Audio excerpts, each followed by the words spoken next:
Toda cidade pequena tem coração que pulsa no ritmo das suas fábricas. Ridgefield, Ohio, esse coração era uma construção cinza e sem janelas, no fim de estrada principal. Uma fábrica de embalagens plásticas chamada Hollow Creek Industries. Durante o dia, ela era barulhenta, viva, com dezenas de funcionários trabalhando em harmonia com o som metálico das máquinas. Mas à noite, tudo mudava. O turno de madrugada era temido. Neo pelo trabalho passado, nem pelas horas intermináveis, mas pela sensação de que alguém observava. Sempre. O primeiro a notar foi Darren Hines, operador de linha de montagem número 3. Ele trabalhava no setor de esteira principal, onde os produtos passavam rápido demais para qualquer distração. Mas Darren jurava ouvir seu nome sendo sussurrado entre o barulho constante das correias. Darren. Tão suave que ele achava ser o vento passando pelos canos de ventilação. Eis que o vento começou a responder. Uma noite fria de fevereiro, pouco depois das 3 da manhã, a esteira travou de repente. O motor chu e desligou sozinho. As luzes de linha piscaram, mergulhando o galpão brilho intermitente. Darren chamou o técnico de manutenção, Earl, que chegou resmungando sobre fusíveis queimados e sobrecarga. Mas quando abriram o painel, tudo estava ordem. Foi então que ouviram passos. Lentos, cadenciados. Como botas sobre metal. E vinham, de cima de esteira, que ainda estava desligada. Quem tá ai? Gritou Earl. Silencio. O som parou, mas a esteira tremeu. Uma das caixas vazias começou a deslizar sozinha, indo contra o sentido normal de esteira. Eles se entreolharam, pálidos. Earl desligou o disjuntor geral, e a caixa continua se movendo. No dia seguinte, a supervisora ordenou a instalação de câmaras. Era mais por tranquilizar os funcionários do que por acreditar fantasmas. Mas o que foi gravado naquela madrugada mudou tudo. Às 3h13 da manhã, exatamente o mesmo horário de pain anterior, a esteira parou sozinha. As luzes diminuíram, e por alguns segundos, uma figura apareceu. Alta, magra, sem rosto. Parecia feita de fumica ou poeira flutuante, mas tinha forma humana. Ela se movia lentamente ao lado do esteira, inclinando o que seria a cabeça na direção de Darren, que operava o painel. E então, desapareceu.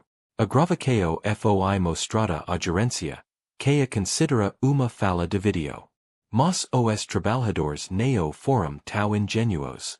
Alguns pediram transferência, outros pediram demissão. Darren tentou resistir, eta noite que ficou sozinho. Earl havia faltado, e a linha precisava funcionar.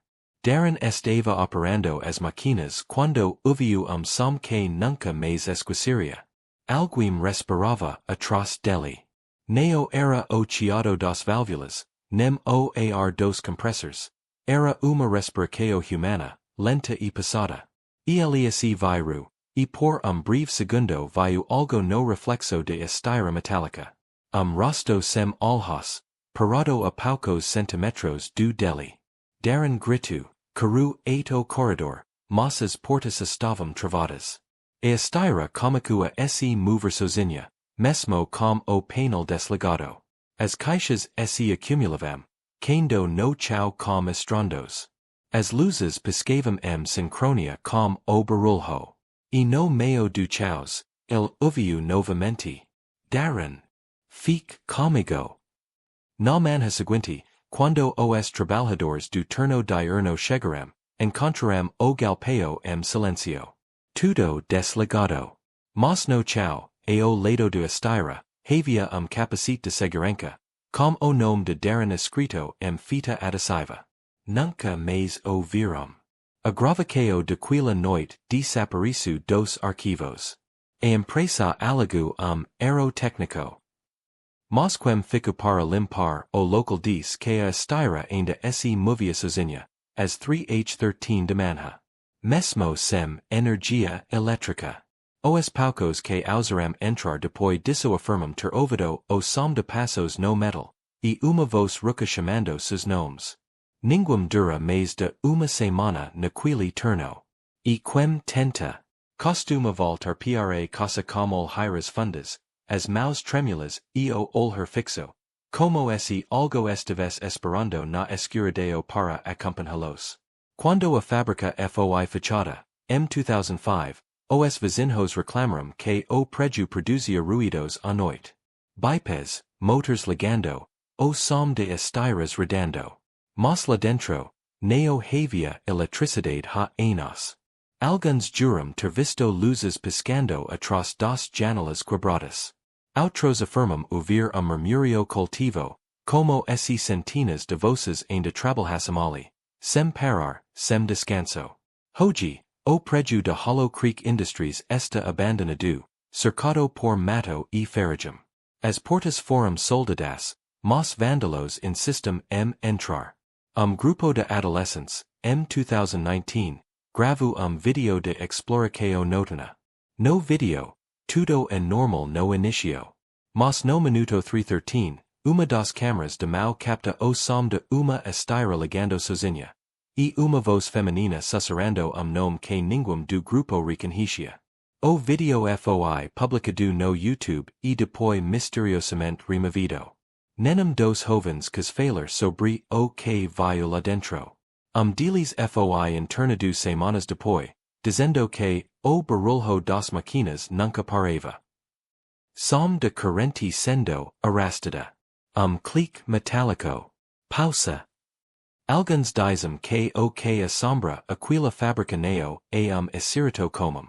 Seria a própria energia das máquinas, alimentada por anos de sofrimento humano, por acidentes, por vidas perdidas em nome de projeto. Uma entidade formada do cansaço, do desespero e de repetição infinita das noites sem fim. O eco de todos os turnos de madrugada. E se você diriger por Ridgefield uma noite silenciosa, talvez uca ao longe o som de uma esteira antiga, funcionando sozinha. Talvez seja o vento. Ou talvez seja a fábrica, ainda viva, chamando por você. No subsolo de Midwest Auto Parts, em Michigan, o vestiário cairava a mofo, graxa e desinfetante barato. Fileiras de armários metálicos verde escuros guardavam uniformes e crutches, todos identificados, exceto o número 47. Desde 1998, quando Mark Calloway foi esmagado por uma prensa, o 47 ficou trancado. Boatos diziam que, tarde de noite, alguém baixa por dentro. Na madrugada de 12 de novembro de 2003, o zelador Harold Benton ouviu o som. Clang. Pausa. Clang clang.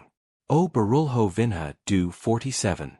O encoster o ouvido na chapa gelada, el ascensuum sopro quente ouviu sussurro ruco. Harold. Abra. Apavorado, ele chamou o chefe de segurança, Will Cormack. Juntos. Desceram. A lampada oscilu como se respiras. O que do brilhava, novo demais para armário tão antigo. Will tentu chaves, nada, enteo seru atrava. O metal sido como estilo e o vestiario, por segundo, perisu sem som, como es 8 o ar tivesse sido desligado. A porta abriu. Lá dentro, uniforme azul balancava number gancho. No bolso, crotcha, Mark Calloway. E, no fundo, arranjos profundos formavam as palavras. Ainda estu aqui. O ar esquento, facado, cruel. A porta batu sozinha e prendo os dedos de Harold, dixando tres marcas roxas como pregos invisíveis. Quando will fechu o armário, o queda do quebrado reaparisu inteiro. No dia seguinte, o caso neo foi registrado. Na fábrica, silencio e política. Harold, calma mal fixada, faltu. Will, intrigado, viu pelo monitor o 47 entreaberto e, no chao. O crotcha de Mark arrestado para fora, dixando ranhuras no piso, trilha de dentro para fora.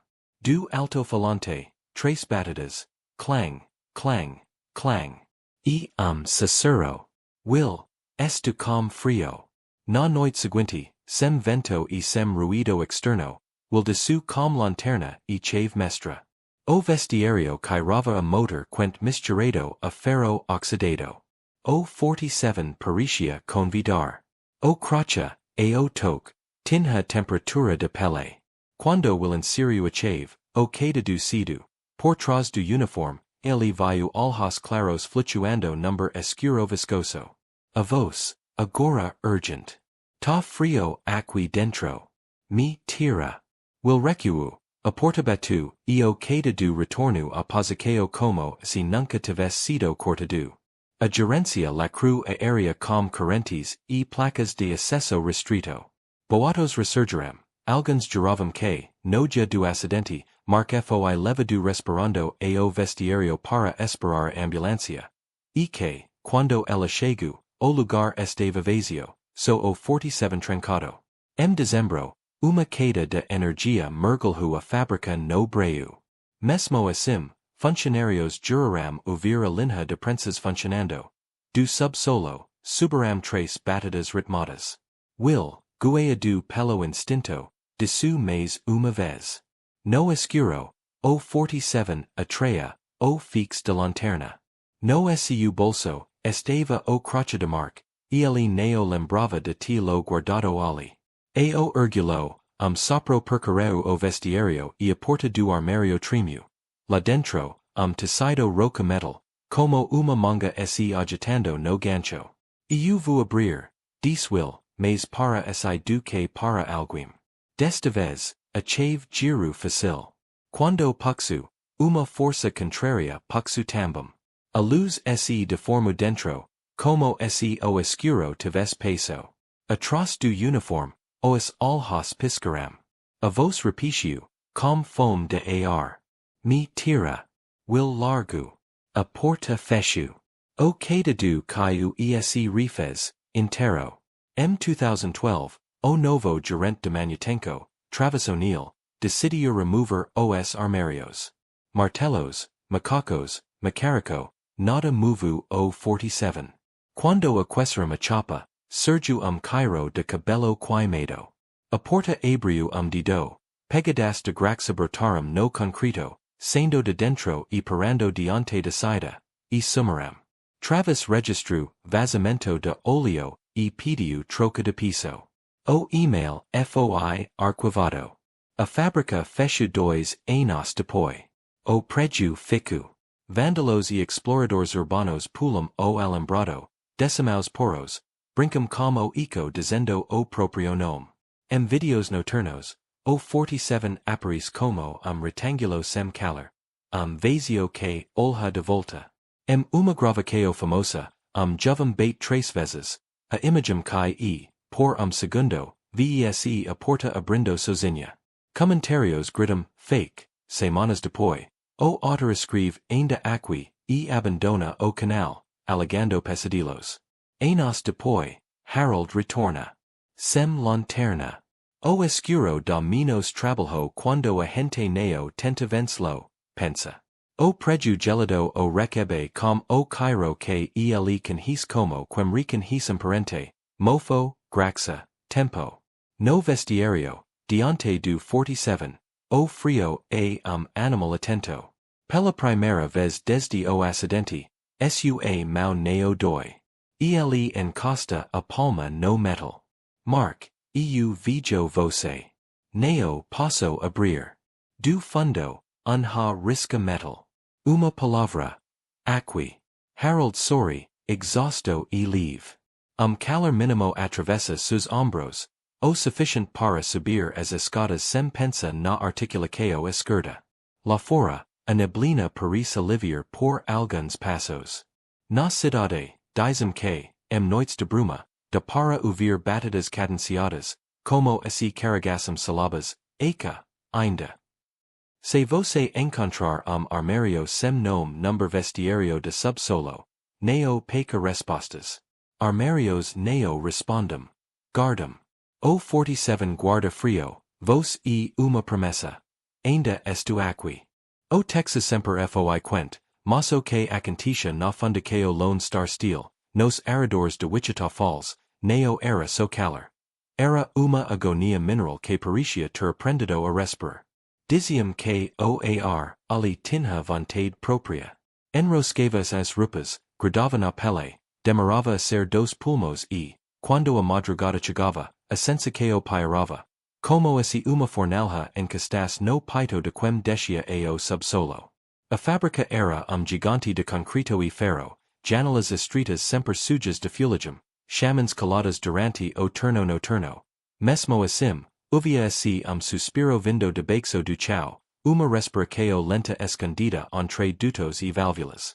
No coração des organismo ficava a sala de fornalha, retangulo claustrofóbico de concreto e metal, tunais de ventilaco estreitos, alavancas que rangiam sob o suor das mãos, sensors que apitavam mesmo desligados. Havia algo errado. Com energia ou sem energia, com a fornalha acesa ou apagada, o termômetro marcava acima de 60 graus. Os engenheiros chamavam de residuo térmico, os operarios, mais direitos, de ponto quente. Na noite de 14 de maio de 2011, Cameron Luis Romero, técnico de Manutenco, 33 anos, pai de duas meninas, homem metódico que andava como prancata como quem carrega amuleto. Precisava checar uma válvula que pingava mais do que devia. Maya ora, garantiu o supervisor. Luis hesitou e evitou olhar a escada metálica que descia ao subsolo, como os degraus estivessem molhados de algo que não era água. As 2h46, as câmeras registraram sua silhueta. As 2h47, a imagem congela 45 segundos. Quando voltou, a sala estava vazia. Encontraram a lanterna derretida, gradada no chão como fosforo morto, marcas de mãos negras na parede e, entre as manchas, uma frase escrita fuligem como paciência de quem aranha concreto por muito tempo. Ainda est quente. A gerência preencheu relatorio de acidente térmico, culpo vazamento invisível e seguiu. So que o subsolo neo seguiu. Os alarmes passaram a tocar sempre no mesmo minuto, 2h47, como se obedecessem a pulso que neo vinha da eletricidade. O calor preso as paredes con ho idioma. O vapor nos dutos imitu voces, primero zumbido, depois palavras inteiras e às vezes nomes. Houve quem juras ver rostos nas nuvens quentes, alhos fechados suportando uma dor que neo cabia nas coisas. As câmeras, reinstaladas, captavam sombras sem dono, brilho baixo correndo no chão, como se o concreto respirasse luz. Para calar o pânico, truxaram o engenheiro Albert Gaines, 52 anos, consultor de segurança térmica, cético com currículo. Sorriu, diz, gases pressos, condutividade residual, hysteria coletiva. Na madrugada de inspeção, de su sozinho com sensors e radio. A voz saiu do alto-falante limpa, anotando números absurdos, 72 graus, depois 84, seguida de uma pergunta que ninguém quis responder. Tem alguém aqui comigo? Negativo, disse a supervisão. Gaines afirmou ver luz pulsando no piso, braços sob a pele do concreto. Ouviu esse ruído de metal e grito cortado por estática. O radio aberto respirou chiado cadenciado, o tipo de som que lembra, a quem escuta, peito ofegando no escuro.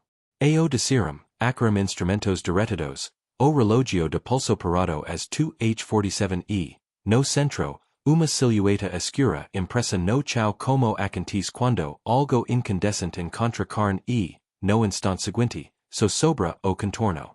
O corpo neo apareceu. Depois disso, metade da equipe pediu as contas. Os que ficaram contornavam o subsolo como quem evita pouco. Ainda assim, às vezes a fábrica parecia cair companhia. Ventiladores ligavam sozinhos, uma corrente de ar quente corria pelos corredores com cairo azido de ferro e sangue cozido, e os sensors, como se tivessem feito pacto com o número, travavam 666 degrees Fahrenheit sempre que alguém insistia meter demais. Viru piada por tempo, piadas deritem. M. Marco de 2013, Peter Collins, Engine Hiroshi Frisum Contratado, Decidiu Ascendere Razeo no Escuro. De su com dois Segurancas, Camera Legata, Passos Pesados Afundando na Poeira de Carveo. No Centro, uma Fissura Vermelha Brilhava, Viva, Lembrando o Alho de Forno Alhando de Volta. Peter Ajolho, Toku o Concreto como Ponta dos Dedos, Murmuru algo que o microphone neopigu, e a sala respondo como tremor. A imagem esturu bronco, caiu preto, vol tu tard demes. O assegurancas inhos, o chau fumgando, no lugar que ele estivera a fulagem rabiscando a sentenca de semper, ainda est quent. M. 2015, uma ordem este dual la cruz a fundiceo. Concreto espesso, placas de ACO, celos. Nada disso tranca rumor. M. Noit secas, moradores dizium que o vento varava quenti subia do solo, diexando na língua gosto metálico. Geólogo curioso mediu animalias, o calor irradiava das entrañas do preju, como esse algo lá dentro continuas acceso. Exploradores urbanos, atrados pelo folclore, pulavam o alambrado e filmavam corredores, apitadores de bolso nas mãos. Number video, quatro rapazes contam piadas 8 o minuto fatal. 2h47. O termometro dispara, o chau vibra, alguém diz que a luz vem do piso e a câmera registra uma labareda azul nascendo silenciosa, uma chama que neo deveria existir. Fogo faz barulho, mas aquilo respirava como quema vita acorda a própria fome. A lente amelis. O video termina. Haquem explique tudo como reaqueo entre residuos e concreto, combusto lenta escondida porosidade, acaso e negligencia. Pode ser. O que os homens do turno lembram neo cabe na planilha, lembram de como o calor escolia pessoas, encostava no pescoco de e ignorava o outro, lembram de terem ouvido o próprio nome escorrer pelo metal, lembram de botas gridando piso que parecia acucar queimado invisível. E lembram do relógio, sempre 2h47, sempre o mesmo minuto de brando a noite ao meio. Falam de hipótese que a gerência neo caerler, neo foi Luís que ficu, nem Gaines, nem Collins, ficu uma soma, uma fome térmica feita de turnos, suor, queimaduras, sustos engolidos e relatórios que neo no miam nada. Ficu a própria sala, uma consciência sem corpo que respira temperatura e aprende a imitar voces para que alguém acredite, por segundo, que ha gente pedindo ajuda ali embaixo. Hoje, o porteo enferrujado range, as paredes racam mesmo assim, se você encostar o ouvido no muro do galpão abandonado, talvez uca o metal dilatando. Espera pouco e percebra outra coisa por trás dos estelos. Compasso regular, ritmo vagaroso, uma respiração que tenta se sincronizar como sua, 8 você neo saber se estu ouvindo ou usando ouvido. Haquem va embora nessa hora. Haquem fique jurter ouvido, bem sinho, a phrase que insiste reaparecer onde a mão humana neo deveria escrever, ainda esta quente. Esse você fortimoso a ponto de voltar na noite seguinte e descer pela escada sem luz, como coragem desagitada de quem neo acredita mas neo suporta a dúvida, talvez alcance o patamar diante de porta lacrada e sinta o calor subir dos joelhos aos ombros como coberta ruim. Vai parecer consolo, neo a convite. A sala trem de leve como animal que sunha. O relógio mostrara 2h46.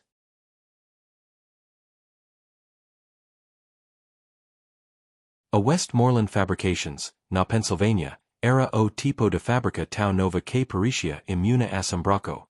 Corredores limpos, sensors por toda parte, câmeras inteligentes, relógios de ponto que liam chips por aproximação. Nada ali lembrava as plantas antigas de ferrugem e goteira. 8 Julho de 2019, quando Alan Pierce, operator de empilhadeira, mora number choque elétrico durante uma manutenção apressada. Empresa fez tudo o que empresas fazem. Nota oficial, Flores, psicólogo no refeitório por dia, minuto de silencio, uma reunião sobre protocolos de segurança. O turno de madrugada voltou ao ritmo normal, Moss, uma semana depois, as 2H17, o sistema registro ponto impossível, Alan, batu o carteo.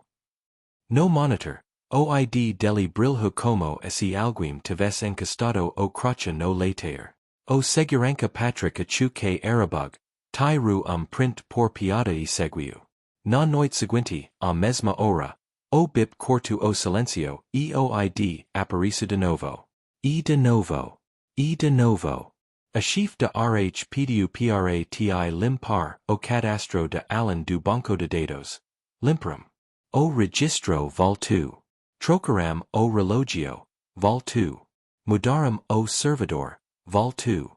Desligaram o relógio e guardaram no depósito. As 2H17, a linha de montagem acendo sozinha, máquinas sem programa rodando vazio, estiras girando como se alguém tivesse mandado todo mundo trabalhar.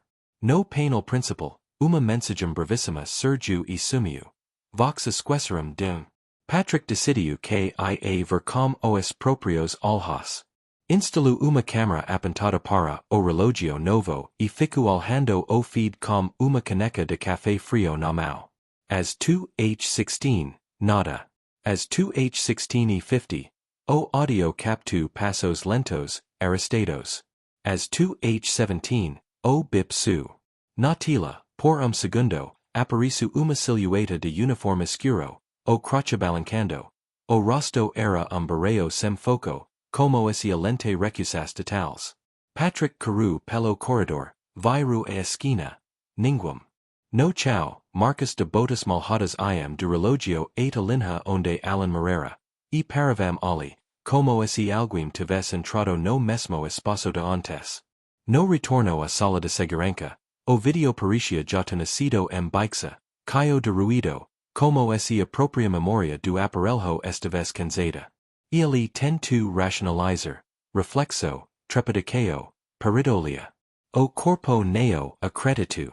A empresa chamou a fabricante dos relógios, troco firmware, refez cabeamento, atualiza leitores, blindou o circuito contra interferência eletromagnética.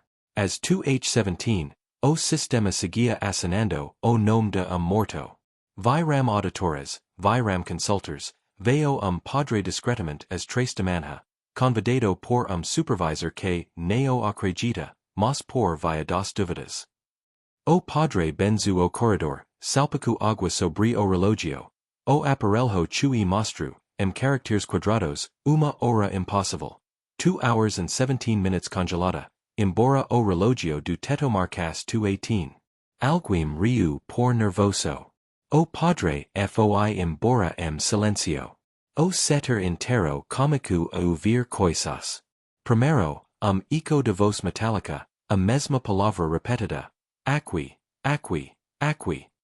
Depois, conversas inteiras, como esse gravador invisível reproduzes pedicos do turno anterior. Ordens, piadas, a bronca do supervisor, a risada de Alan, sempre pouco fora de tempo, como uma transmissão atrasada.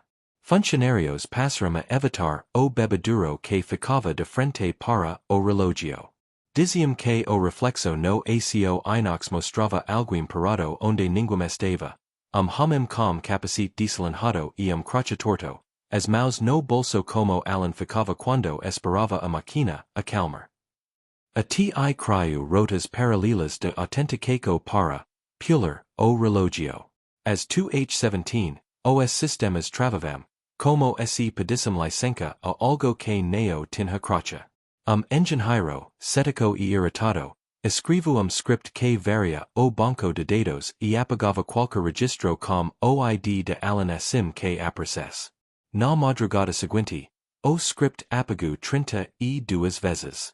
Na 33ª, apareceu uma nova linha de log, impossível de programar, neo apaga. O engenheiro juro neo ter escrito aquilo, o usuário de aquele era system. Para provar que tudo era falha humana, a gerência arriscou uma experiência as claras. As 2H10, desligou o relógio de ponto de tomada frente a 5 testemunhas. A 2H17, o display sendo desacoplado e exibiu o ID de Alan. Na mesma hora, guincho elétrico, trancado e sem carga, subiu sozinho dois palmos e peru, como esse alguim tivesse testado e desistido. O supervisor pediu que registrassem animalia elétrica, e liberu os funcionários mais cedo. Ninguém cus. Todos ficaram, como esse a saída fosse mais perigosa do que esperar passar. O Cairo veio antes de qualquer outra coisa. Odor acre de ozonio misturado a graxa fresca, o mesmo aroma do dia do acidente. Os segurancas, percorrendo o corredor, viram que o sensor térmico apontava uma massa fria caminhando na direção de linha 2, a de Allen. Recorte móvel de baixa temperatura number ambiente morno. O mapa colorido mostrava a figura parar diante do botão de emergência. O botão a fundo sozinho, a estirar peru. O pano antiestático levantou-se como se alguém tivesse passado. E enteo, o bip mais longo de todos.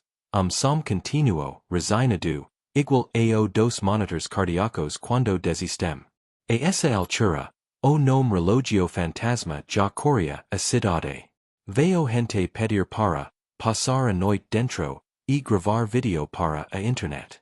A empresa amigo processo.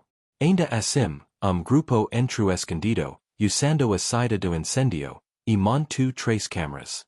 O vídeo depois mostraria as luzes do corredor diminuindo de intensidade sozinhas, como se alguém passasse mal por cima delas.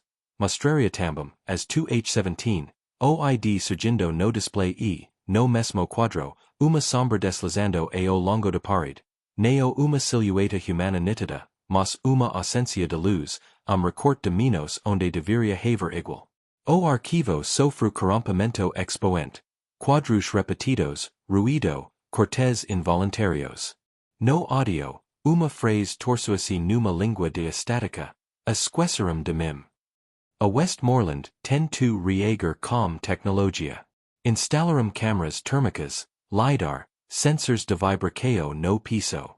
As 2H17, os mapas mostravam o mesmo desenho. Uma figura fria caminhando do relógio para a linha 2. Parava exatamente no ponto do choque de Allen. Ali, as leituras caíam a 0 por segundo, e depois o corredor inteiro ligava como se alguém tivesse batido palmas. Quando removeram o relógio de vez, esperando vencer o folclore, os motores das máquinas passaram a dar partida sozinhos nesse minuto. E, pior, às vezes voltavam a trabalhar por 17 segundos e paravam. O número viru supersticao. A supervisora proibiu falar, desistir. O pessoal inventou apelidos, o minuto, o toque, a hora que neo passa. Houve tentativas de consertar com palavras. Psicólogo sugeriu ritual de despedida.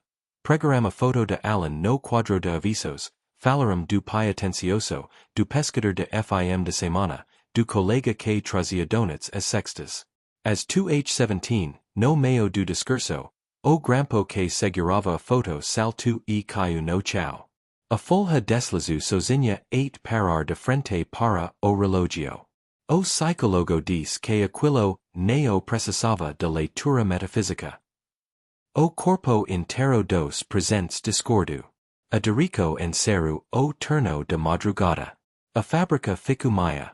Produzia de dia, dormia à noite. Neo, adianto. As 2H17, os sensors acordavam, o corredor ascendia e apagava, bip único atravessava o galpão como fio.